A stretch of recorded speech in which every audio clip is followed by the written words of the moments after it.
Welcome to World Talk Brief.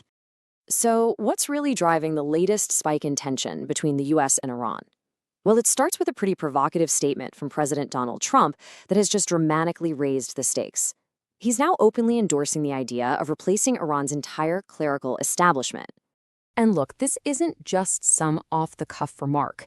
It really signals a potential shift in official US policy. For years, the official line has been, well, a bit more ambiguous. But this statement, it's being seen as one of the clearest endorsements yet for a fundamental change in who's running Iran. So what did he actually say? Let's unpack that. When he says 47 years of failed talks, he's making a direct reference to the entire period since Iran's 1979 Islamic Revolution. Then he mentions the "a lot of lives lost," which is a clear nod to the recent and very intense anti-government protests in Iran. He even hints that, there are other people ready to step in and take over. Okay, but words are one thing. Actions are another. At the exact same time this rhetoric is ramping up, the US is also applying some very real military pressure. It's a two-pronged strategy playing out. Talk of regime change on one hand, and a major show of force on the other. And the centerpiece of that military pressure is a huge naval deployment.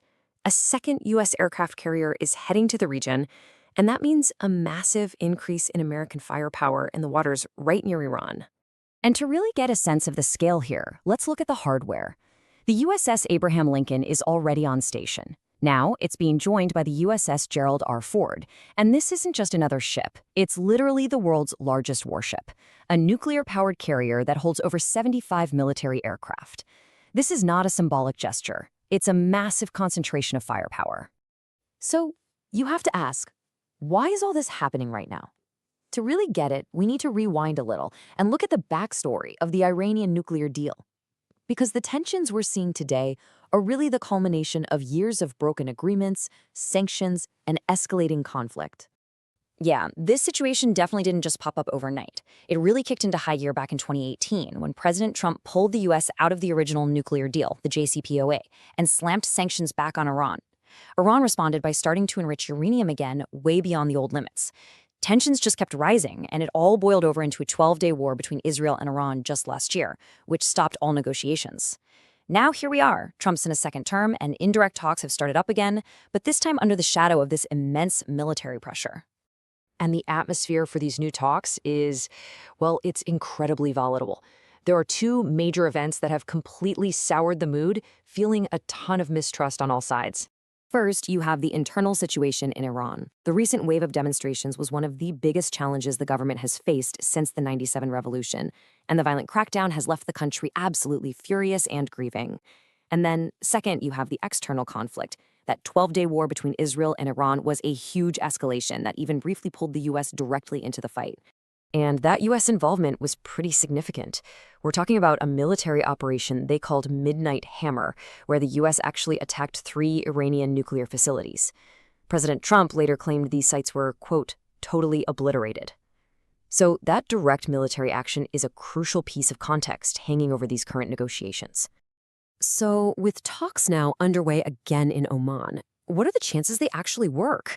The path to a new deal is just littered with obstacles, because each side has demands that the others see as total non-starters. The disagreements are pretty stark. The US is pushing for a zero enrichment policy. That means they want Iran to stop all uranium enrichment, period. Israel is also insisting that any deal has to limit Iran's ballistic missile program and its support for regional groups.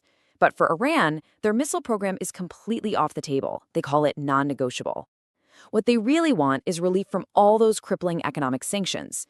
As you can see, these positions are just fundamentally at odds.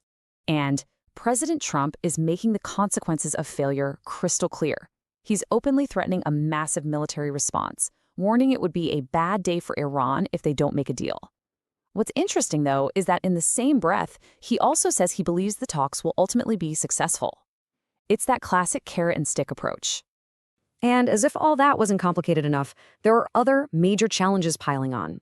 The UN's nuclear watchdog, the IAEA, is reporting that they're having a really hard time inspecting the sites that were attacked during the war, calling their talks with Iran imperfect.